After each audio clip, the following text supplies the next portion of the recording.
possível pensar subjetividade no Oriente ou não? A China é uma grande potência da inovação, da inteligência artificial. Como essa pluralidade de coisas que existem na Índia sobre religião.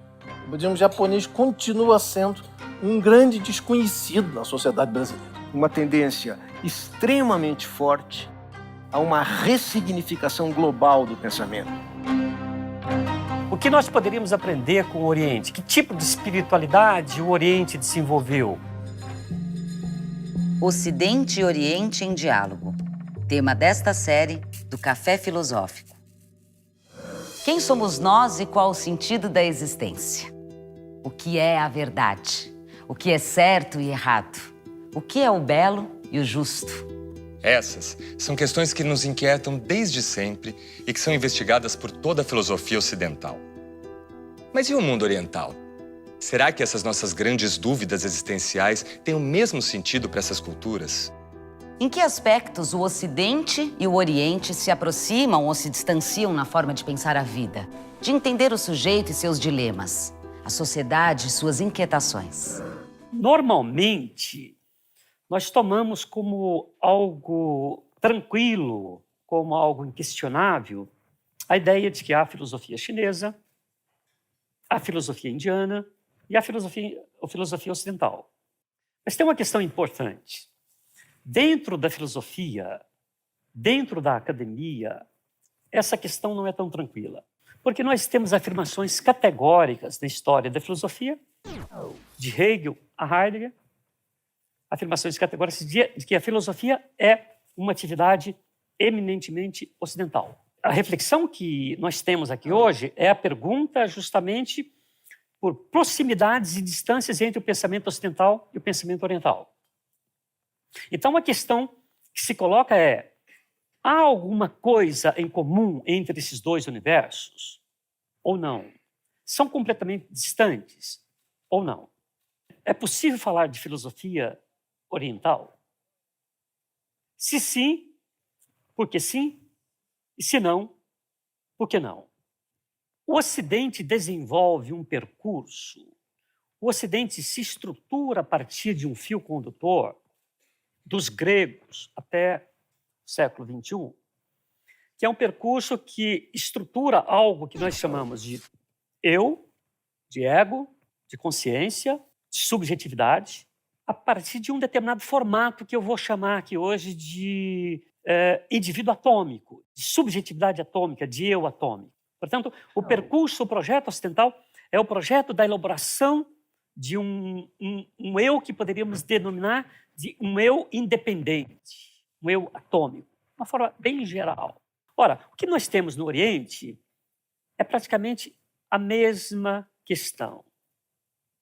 Mas nós temos a elaboração de um percurso no qual o eu é afirmado recorrentemente como algo não atômico, não isolado, mas como algo em conexão. Então, a ideia de eu no Oriente, na história do pensamento oriental, é um eu relacional em contraposição à ideia do eu no Ocidente, que nós poderíamos denominar como sendo um eu atômico, um eu isolado. Uma pergunta interessante: é possível pensar subjetividade no Oriente ou não? Ou o conceito de subjetividade é um conceito estritamente ocidental? Esse é o primeiro ponto. O segundo ponto está relacionado à filosofia japonesa do século XX, que é a filosofia da Escola de Kyoto, que é talvez o momento mais intenso na história do pensamento humano de diálogo entre Ocidente e Oriente. Por quê?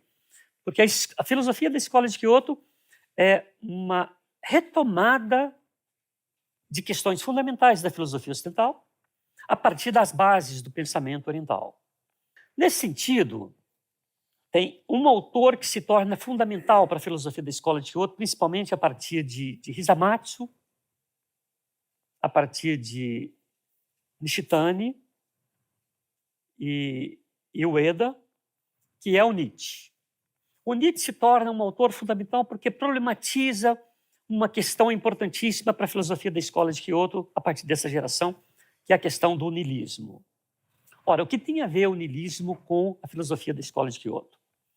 É que a subjetividade oriental, o percurso que nós temos no Oriente é um percurso que se desenvolve a partir da concepção de vazio, de nada, de vacuidade, em última instância, a partir da concepção da não existência de uma essência para as coisas, a partir da ideia de um nada. Nietzsche problematiza a questão do niilismo como um momento do pensamento ocidental. A filosofia da Escola de Kyoto retoma o Nietzsche enquanto uma referência fundamental. Por quê? Porque a base da filosofia da Escola de Kyoto é a ideia de que há algo que não se caracteriza enquanto uma essência última, enquanto uma substância última, que é o vazio, a vacuidade, aquilo que o Nagarjuna chamaria de shunyata. Portanto, a pergunta é se a questão do problema do niilismo, a questão da problematização da modernidade ocidental, como Nietzsche coloca, seria ou não uma ponte aí para reflexão sobre as proximidades e distâncias em relação ao pensamento ocidental e oriental. O terceiro ponto que eu quero colocar é um ponto vinculado ao Heidegger, que é a seguinte questão: do domínio da técnica ocidental teria atingido todos os cantos da Terra e teria tornado a Terra, teria tornado o planeta praticamente o mesmo. Ou seja, a técnica do século XX teria aniquilado, teria transformado o mundo todo em Ocidente. Vou começar com uma provocação a respeito de filosofia e Ocidente. Nós sabemos que na filosofia assim dita ocidental existe realmente uma opinião bastante forte de que filosofia é grego, filosofia fala grega, nasce na Grécia, que, portanto, filosofia e Ocidente são sinônimos.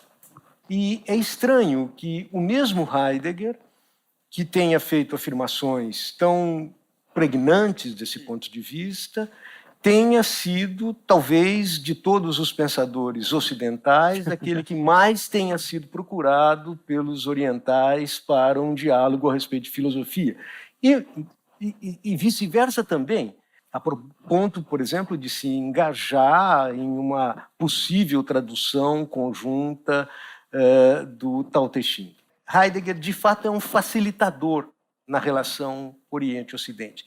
E que, portanto, apesar da filosofia ter um léxico grego e uma gramática grega, segundo o próprio Heidegger, isso não impede, de maneira nenhuma, um diálogo, uma abertura e, sobretudo, um vivo questionamento comum entre Oriente e Ocidente. O segundo ponto que eu gostaria de observar é a respeito da questão da técnica. E, do ponto de vista da filosofia da técnica heideggeriana, efetivamente, só existe uma técnica, essa técnica é a técnica ocidental, e ela é a tecnociência, em última instância. Portanto, ela emerge da racionalidade lógica, tal como nós a conhecemos no Ocidente, tal como ela se formula pela primeira vez na Grécia. Mas, mais particularmente, do ponto de vista da história da filosofia ocidental, tal como ela se formula na modernidade, em particular a partir do final do século XVI e início do século XVII. Técnica é, em última instância, uma modalidade de produção. Porém, esta, digamos, configuração, história da técnica, não mais como uma modalidade do produzir em geral, mas como uma instrumentalização a serviço de uma dominação da vontade de poder humana sobre a realidade, é isto que me parece ser o elemento que Heidegger considera o mais preocupante no nosso mundo. Neste sentido, tendo em vista a extensão efetivamente planetária da tecnologia ocidental, e aí eu diria não apenas a extensão virtual, mas hoje em dia a extensão real da tecnologia a todo o conjunto do planeta, eu me pergunto se de fato nós não temos uma espécie de grande unidade do mundo, um mesmo do mundo tecnologicamente formatado.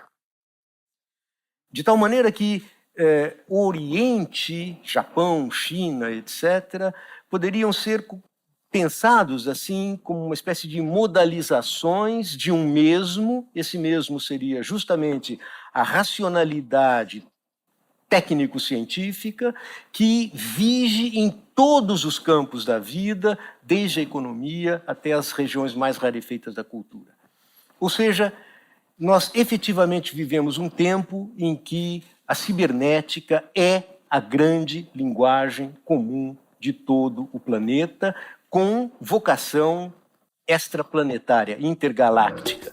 No próximo bloco. A iluminação budista é a percepção do vazio do ego e a interconexão das coisas.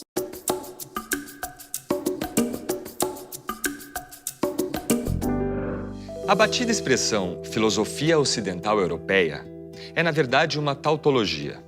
Por quê? Porque a filosofia é grega em sua essência. E grego aqui significa: a filosofia é, nas origens de sua essência, de tal natureza que ela primeiro se apoderou do mundo grego e só dele, usando-o para se desenvolver. A frase "a filosofia é grega em sua essência" não diz outra coisa que o Ocidente e a Europa, e somente eles, são, na marcha mais íntima de sua história, originalmente filosóficos. Se a ideia de filosofia, como a conhecemos e praticamos, nasce no Ocidente, o que então seria o filosofar dos orientais? É possível entender o Oriente a partir do olhar da filosofia ocidental? Ou isto seria reduzi-lo ao nosso jeito de ver e pensar o mundo? O texto do Heidegger é uma afirmação categórica. A filosofia é ocidental. Na verdade, a filosofia ocidental é uma tautologia, ou seja, é uma repetição.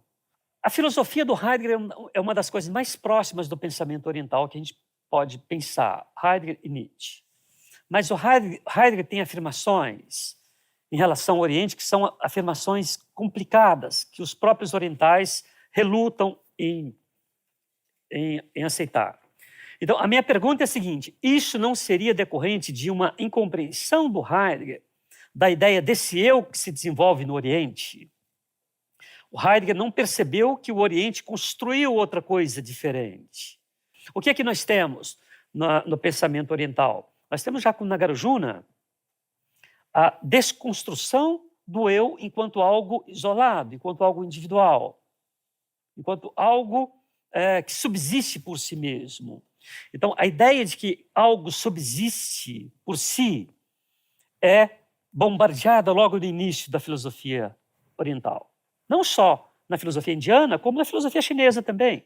Toda a filosofia chinesa é uma negação permanente da ideia de que tem um eu isolado, que tem um ego isolado, que tem algo isolado, e a afirmação de que todas as coisas estão numa interconexão, numa interrelação. Portanto, o próprio eu é um eu relacional. E o eu atômico ainda é um problema para o Ocidente. O predomínio no pensamento oriental é o predomínio da ideia de que todos esses elementos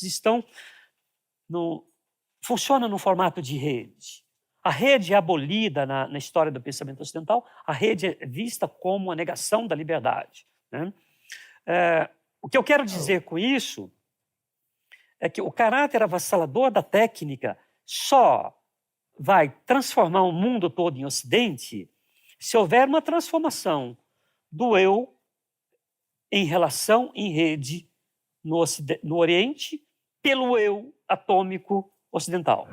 Comumente, o eu é considerado como uma unificação subjetiva que tem características variadas em um modo similar às coisas. Mas o eu não é uma unificação subjetiva. Deve ser uma unificação predicativa. Não é um ponto, mas um círculo. Não é uma coisa, mas um lugar.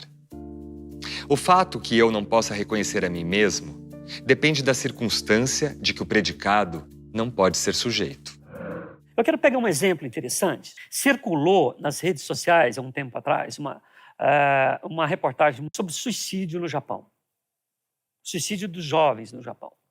E a reportagem era na seguinte direção. Os japoneses atingiram o ápice do desenvolvimento industrial econômico, mas diante do vazio da alma, os jovens se matam. Certo? Isso é um absurdo, pensando na perspectiva budista. Por que isso é um absurdo? Os jovens no Japão não se matam porque a alma está vazia. Na verdade, o vazio da alma é o objetivo máximo do budismo. Então, o que é a iluminação budista? A iluminação budista é a percepção do vazio do ego e a interconexão das coisas. Então, o suicídio de um jovem japonês não pode ser pensado em função do vazio, da não existência de algo, mas ele se mata se as redes são eliminadas. Então, se ele é jogado fora da rede, ele perde, de certa forma, o sentido. Isso pensando na perspectiva budista. Não quer dizer que um jovem em Tóquio não se mate por uma questão existencial muito próxima do suicídio de um jovem na Europa. Mas na perspectiva budista, o vazio, entre aspas, o vazio da alma jamais levará ao suicídio, pelo contrário, levará à iluminação. Então, veja só, nós temos ainda problemas na sociedade japonesa, que são problemas decorrentes da ruptura com as relacionalidades, não com as subjetividades. Isso demonstra que o caráter avassalador da técnica não transformou o Japão de forma nenhuma em Ocidente ainda. Por quê? Porque os eus são mais relacionais do que a gente imagina, né? Tem um psiquiatra, que é o Kimura Bin, ele vai fazer uma coisa muito interessante, o japonês. Ele vai fazer análise de psicopatologias no Ocidente e no Oriente, e são psicopatologias completamente diferentes. Nas análises da psicopatologia do Kimura Bin, é justamente a construção desse eu atômico que foi destruído pelo Nietzsche, se podemos falar, foi destruído pelo Nietzsche. Aí, no momento da destruição do eu atômico, o Nietzsche se torna, portanto, uma porta interessante. Aí, os orientais dizem o seguinte, com Nietzsche estamos bem. De fato, eu acho que um dos elementos mais decisivos do pensamento de Nietzsche é a crítica dessa noção atômica, como você disse, de subjetividade. É a desconstrução da noção de subjetividade tal como nós a conhecemos na filosofia ocidental. Em particular, 3 grandes paradigmas de subjetividade da filosofia moderna e contemporânea são triturados pela máquina crítica do pensamento de Nietzsche. A subjetividade pensada a modo de Descartes como um eu substantivo, a res cogitans, a subjetividade pensada como síntese lógica ou unidade lógica, penso aqui particularmente em Kant, em que o eu penso não é mais uma substância, mas apenas a percepção transcendental. E, por fim, a ideia de um não mais ego cogito, ou eu penso, mas um ego volo, schopenhaueriano, que Nietzsche igualmente tritura. Então, não é por acaso que Nietzsche é um pensador reivindicado pelos orientais, justamente na medida em que esta demolição da grande pilastra da filosofia ocidental moderna é absolutamente realizada no pensamento de Nietzsche. E, por fim, acho que existem no nosso universo 2 pensadores que realmente destoam em relação a Oriente e Ocidente. E eles são Schopenhauer e Nietzsche. Diferentemente de Hegel, Schopenhauer reconhece uma presença positiva absolutamente fundamental do pensamento oriental no seu próprio sistema de filosofia. Ele diz, a minha filosofia se assenta sobre um tripé, o divino Platão, o genial Kant e a filosofia dos Vedas. E o Heidegger é quem? O Heidegger é um leitor do Nietzsche e está avança nessa direção. Ser e tempo é, na verdade, a meu ver, um avanço da desconstrução desse ego, desse eu atômico, né? Então, aí, a minha questão é, o Heidegger não teria, de certa forma, a meu ver, não percebido essa dimensão relacional. Mas o que me parece essencial no caso aqui, pelo menos uma primeira impressão, é que para o Heidegger não poderia ser de outra forma, na medida em que o seu ponto de partida é pensar a história da filosofia a partir da história do esquecimento do ser, a partir da obliteração da diferença ontológica. Certo. Isto é o Ocidente. Isso é o Ocidente. Uhum. E esta experiência não é a experiência oriental para o Heidegger. Uhum. Então, me parece que, a partir daí, este é o ponto último de ancoragem.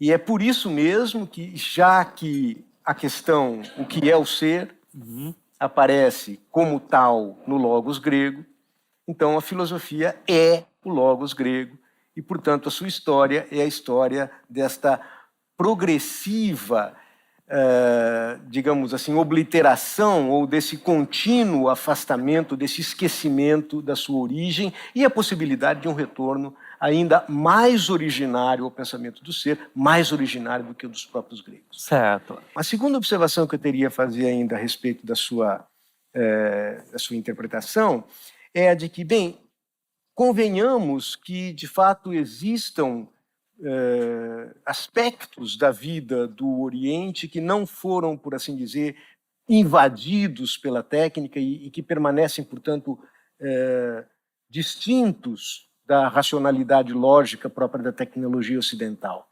Você se referiu aí, por exemplo, à ruptura das redes. Das redes. Uhum. Mas pensemos, por outro lado, nos modos de organização dos grandes setores, das grandes esferas da vida. Pensemos, por exemplo, no caso da economia, pensemos, por exemplo, no caso da sociedade e da política, pensemos em todas as esferas da cultura. Elas hoje passam por um processo de ocidentalização absolutamente inequívoco. E isto está essencialmente ligado à expansão da tecnologia e, particularmente, dos grandes fluxos de comunicação social. Uhum. E isso me parece realmente deixar muito pouco espaço para, digamos assim, idiosincrasias autóctones, sejam elas orientais ou mesmo no âmbito do Ocidente. No próximo bloco. Talvez os chineses estejam iniciando agora um outro percurso que nós, quem sabe, daqui a 5 séculos, vamos voltar a refazer.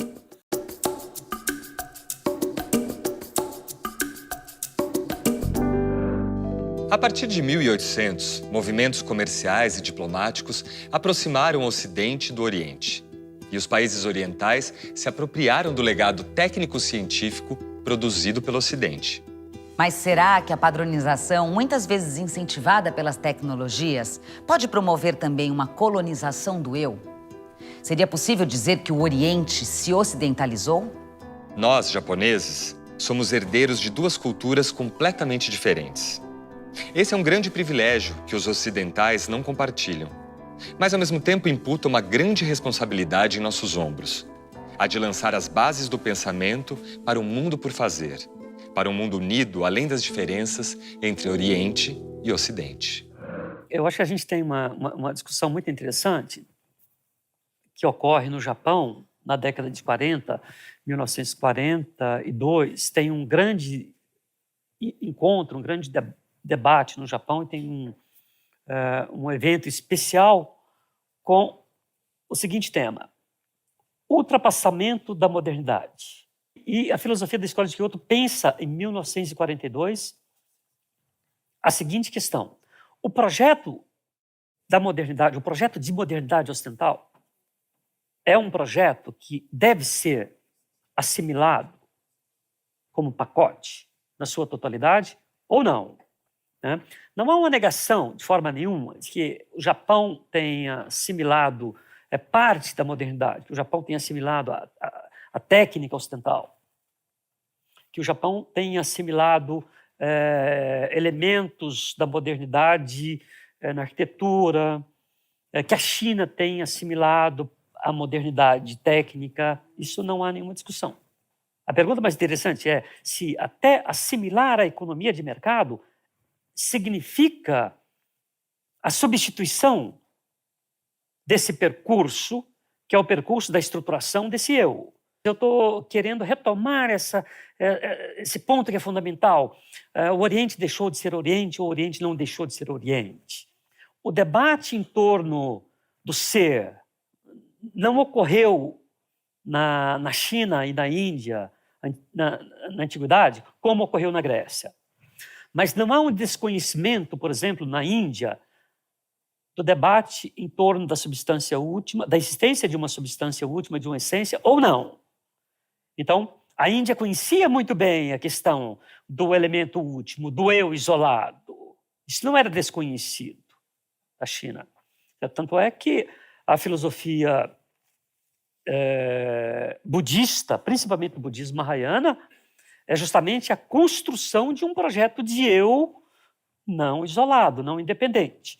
E o budismo Mahayana surge a partir de um embate com os Sarvasivadas, que afirmavam a existência de uma alma independente, algo permanente. Então, que o pensamento ocidental não é exclusivamente lógico, como nós pensamos, e o pensamento oriental não é um pensamento não lógico, ou seja, a filosofia do Nagarjuna, por exemplo, entende, é uma bomba lógica, com a finalidade soteriológica, de que a superação do eu atômico é a possibilidade da iluminação. Nós temos um percurso que é um percurso histórico que, a meu ver, não pode ser substituído com a técnica. Então, olha só, Oswaldo, eu acho que o Ocidente perdeu uma grande chance em substituir o eu relacional oriental pelo eu atômico com a conversão ao cristianismo. O cristianismo pressupõe o eu atômico, mas a técnica ocidental não pressupõe o eu atômico. E outra coisa, nem a economia de mercado pressupõe o eu atômico. A China tem uma economia de mercado há 2000 anos e os chineses lidam muito bem com a economia de mercado e não assumem o projeto do indivíduo atômico. Veja só, em 1942, o grande debate no Japão é: a tecnologia ocidental é boa, a arquitetura ocidental moderna é boa, mas a ideia de eu deles não é boa, destrói a nossa tradição. E aí a posição é: nós nos propomos nesse momento, entendi, em ultrapassar a modernidade, não é assumir a modernidade, mas não é abandonar a tecnologia de forma nenhuma. Isso está acontecendo na China nesse momento. Os chineses discutem abertamente a seguinte questão: nós não queremos ser moderno no pacote todo. Por quê? Porque é a negação da China. A negação da China não é a industrialização. A negação na China não é o planejamento. Os chineses planejam muito bem, são pragmáticos. A negação da China é a substituição de uma individualidade em rede por uma individualidade atômica. Aí a China constrói o quê? Constrói uma muralha, que eu estou chamando de muralha do século XXI, que vai impedir o quê? Que vai impedir Facebook, que vai impedir todo o projeto ocidental de colonização, vamos chamar assim, de colonização intelectual, que se propõe a substituir a ideia daquilo que é oriental, que é o eu relacional, por um eu atômico. Por quê? Essa substituição seria a negação de toda a história do pensamento chinês. Então, o que os chineses estão fazendo hoje? Eles estão retornando ao pensamento tradicional, principalmente ao Confúcio, ao taoísmo, ao budismo. Não é porque são conservadores. Eles estão retomando isso como uma contraposição ao domínio avassalador, não da técnica. A técnica sempre foi bem vista, mas o domínio avassalador do eu atômico. Eu queria usar esse tempo para me referir a um texto muito curioso, muito enigmático, que vai aparecer no parágrafo 27 da terceira dissertação da Genealogia da Moral. Nietzsche se encarregou de fazer uma história, um percurso histórico de como no Ocidente desenvolve-se uma noção de verdade baseada neste eu atômico, autárquico ou transcendental ao que você se refere, e como isso chega a um final catastrófico, ele solapa as suas próprias bases. Nietzsche vai dizer o seguinte: o mesmo desenvolvimento acontece na Índia. O final catastrófico, a catástrofe, acontece com a filosofia Sankhya e com a sua popularização por Buda. Como esses dois percursos históricos são absolutamente diferentes e não se comunicam, porque são 5 séculos antes da era cristã, isso prova exatamente que se trata do mesmo desenvolvimento. Ou seja, Nietzsche, e não Heidegger, afirma que aquilo que a história do niilismo europeu nos ensina é a precedência do Oriente em relação ao Ocidente e não o contrário. Né? Existe uma espécie de experiência cumprida pelo Oriente que é muito mais profunda e anterior à experiência do Ocidente e que leva ao mesmo resultado, e que talvez, isso foi inspirado pela sua interpretação sagaz sobre uma segunda muralha da China, talvez os chineses estejam iniciando agora um outro percurso que nós, quem sabe, daqui a 5 séculos, vamos voltar a refazer. Eu te confesso, eu sou um pouco cético em relação a, digamos, as perspectivas de não colonização das outras culturas pelo domínio avassalador da cibernética. Mas isso é um ceticismo meu. Certo, mas o domínio avassalador da técnica e da cibernética se traduz pelo domínio avassalador do indivíduo atômico? Um leva necessariamente ao outro ou não?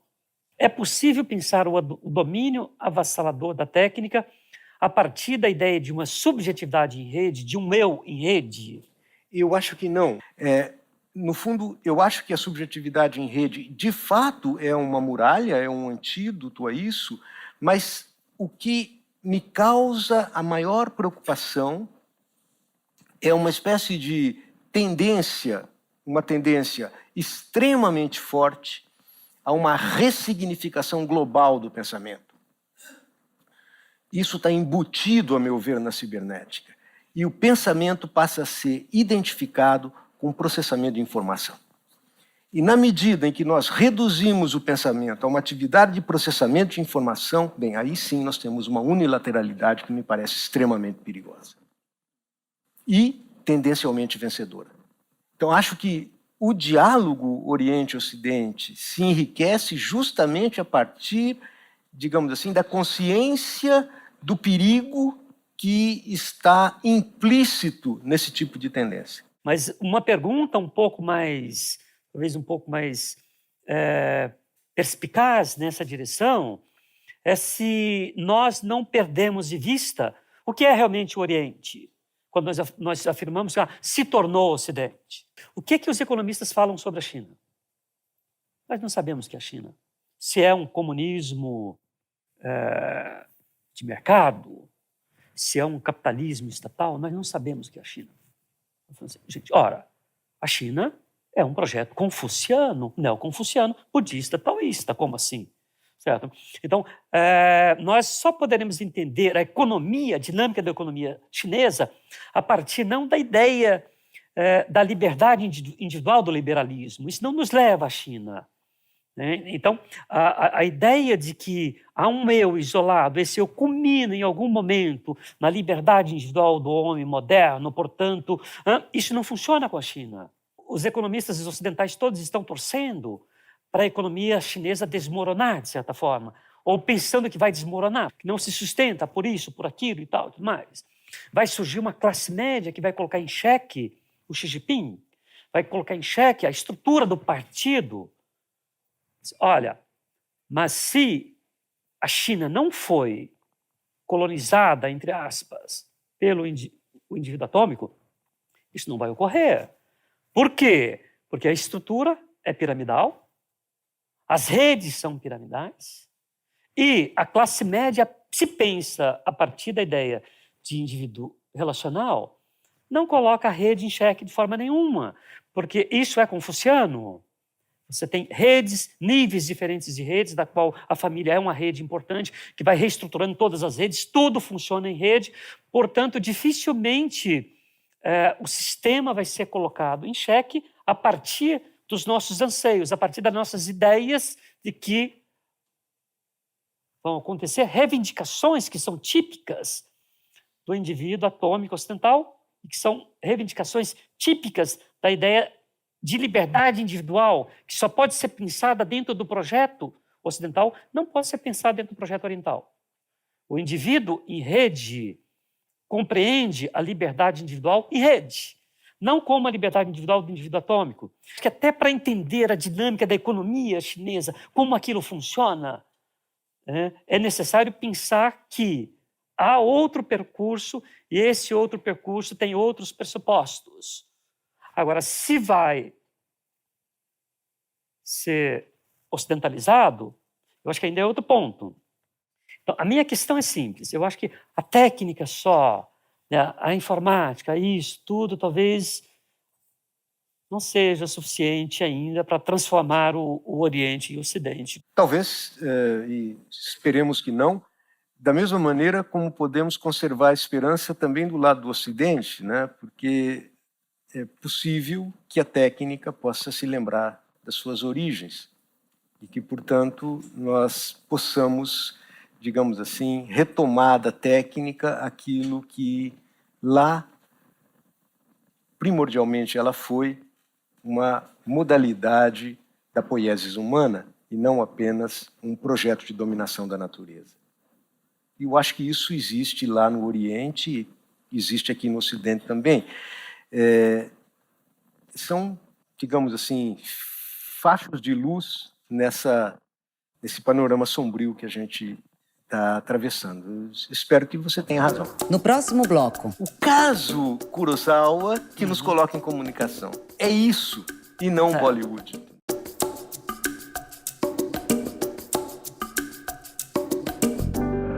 Uma pergunta do Tiago. Gostaria de saber como países como Índia e China são influenciados pela produção cultural ocidental, como filmes de Hollywood, música, e se há, no Oriente, departamentos engajados em dialogar com o Ocidente da mesma forma.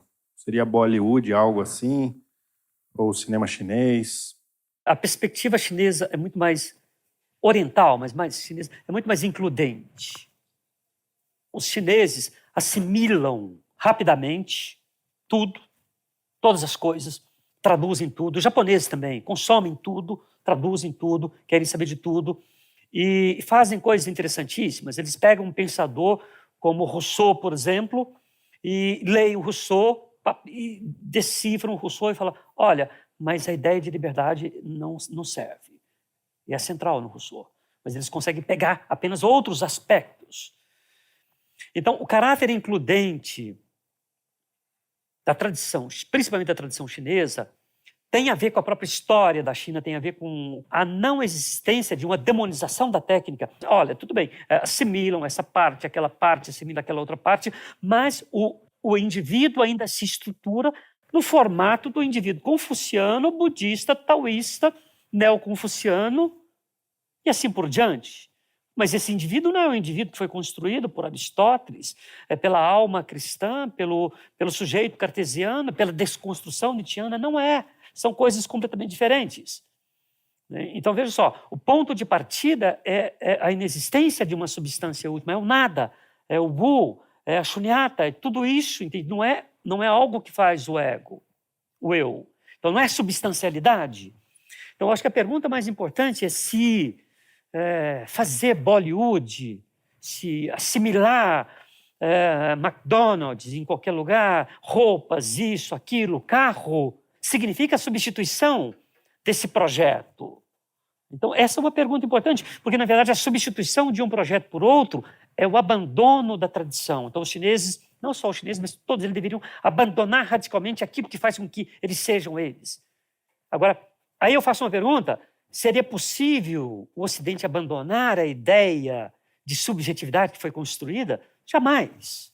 Isso é possível de ser desconstruído e tal e tudo mais.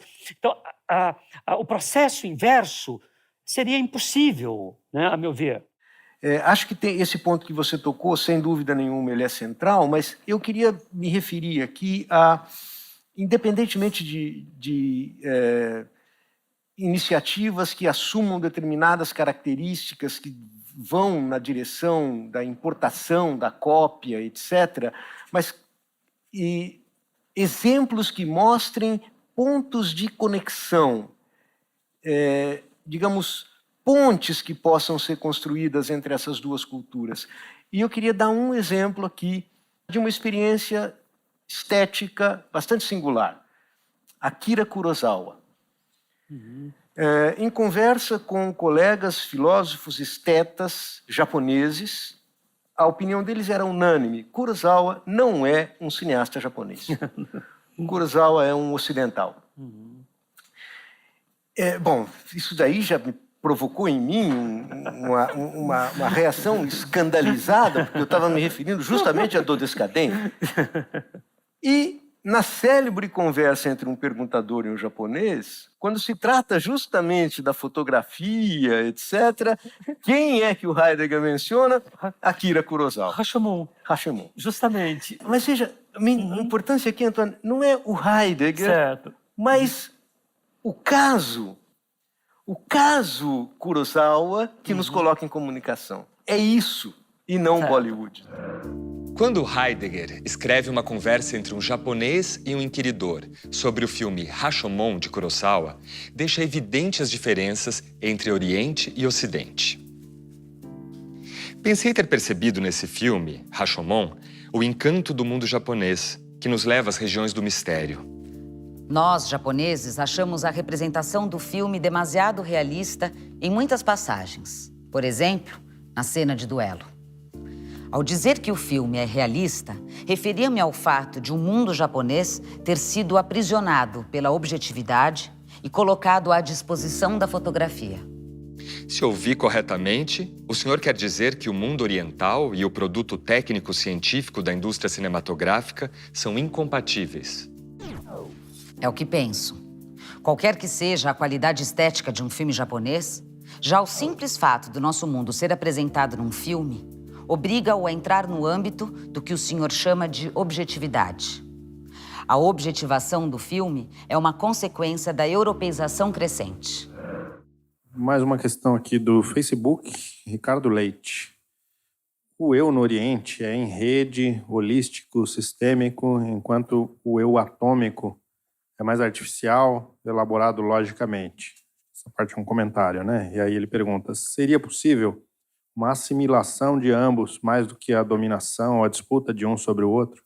Nesse sentido, eu concordo, de certa forma, com Heidegger, que pensa que se temos que achar uma saída é dentro da própria tradição. O projeto de assimilação daqui para lá eu acho tão complicado quanto de lá para cá. A ideia de eu relacional, ela não elimina os problemas que são quase que do mesmo porte. Não quero dizer que, então nós temos o paraíso. Não é isso. A questão é outra. A questão é outra estruturação que aconteceu. É isso. Outro percurso. Não é que nós temos que assimilar isso. E nem que o Oriente vá assimilar esse outro percurso. O que eu acho interessante é o que a Escola de Kyoto fez. A Escola de Kyoto dialoga com a tradição ocidental a partir das bases do próprio Oriente. Então, nós temos que dialogar com as tradições orientais. Isso é uma questão importante. Eu acho que nós temos que dialogar com outras tradições mais, nós temos que dialogar com tradições. Isso é uma coisa. Agora, se vamos assimilar ou não, isso é outra questão. Eu vou me referir aqui a um pensamento de Qingyuan Xingxi, um mestre budista que viveu durante a dinastia Tang. Ele afirma o seguinte: antes de ter estudado Zen, As montanhas eram montanhas e a água era água.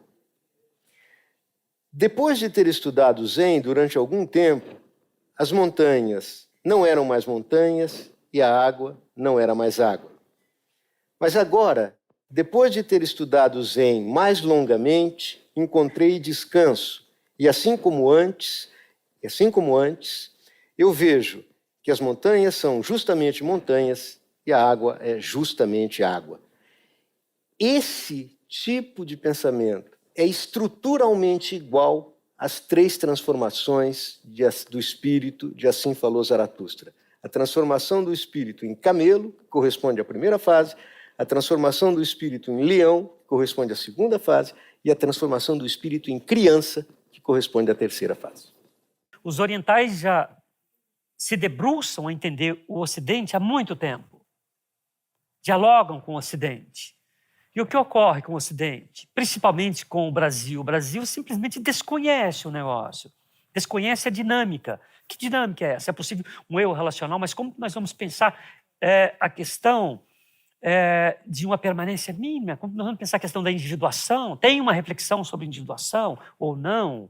Ou o eu é permanente, impermanente, contínuo e descontínuo e tal? Eu acho que nós temos aí, com o diálogo, entrando em comunicação com esse outro universo, nós temos possibilidades a mais. Eu não penso a substituição do Ocidente pelo Oriente, nem a substituição do Oriente pelo Ocidente. Né? Eu acho que as substituições elas não ocorrem com esse formato. Tem um exemplo muito interessante. Né? Tem um sinólogo, que é o principal sinólogo do século XX, ou da segunda metade do século XX, que é o Joseph Needham. O Needham, o que ele faz? O Needham faz uma arqueologia da ciência chinesa. A ideia, por exemplo, que a China não tinha ciência, muito presente na história da filosofia ocidental toda. A China não tinha ciência, não tinha matemática, não tinha química, não tinha isso. A China, como falta, é desmontada pelo Needham. Ele monta uma equipe de pesquisadores chineses e europeus e vão atrás dos manuscritos sobre química, sobre física, sobre matemática. Descobre que a matemática chinesa já conhecia o teorema de Pitágoras, descobre isso, aquilo e tal. Entram num universo fabuloso. Então, isso é uma coisa importantíssima para a gente pensar a seguinte questão. Há no século 17 até o século XVIII, há um período muito intenso de assimilação no mundo ocidental pelo conhecimento técnico da China. Então, o Needham faz a seguinte afirmação. Num determinado período, de 1700 até ou seja, o século XVIII todo, o Ocidente se transformou radicalmente a partir de uma influência da ciência e da técnica, vamos chamar de ciência e técnica, chinesa, que estava há 200, 300 anos na frente da Europa, até um determinado período. E nós não tivemos com isso a transposição do indivíduo em rede de forma nenhuma. Entende? Há uma orientalização da Europa num determinado período que só o Needham vai resgatar, e nós não temos, portanto, uma colonização da subjetividade. Eu acho que o plano da subjetividade, ou da estruturação do eu em rede, da estruturação do eu atômico, né, é um plano que ainda está por vir. Acho que o século XXI vai pensar justamente nessa direção, deve pensar justamente nessa direção. Né? E aí o diálogo com o Oriente é fundamental para a gente pensar alternativas em relação a essa direção. Mais reflexões no site e Facebook do Instituto CPFL e no canal do Café Filosófico no YouTube. No final de Aurora, antes do ou, aliás, o único livro da história da filosofia que termina com um ou e um ponto de interrogação, trata-se de uma espécie de suspeita de que nós podemos naufragar no infinito. Mas para onde o nosso barco está se dirigindo? Para a Índia. Ou seja, a alusão de Nietzsche é um regresso à Índia, onde, quem sabe, nós não naufraguemos. Ou Música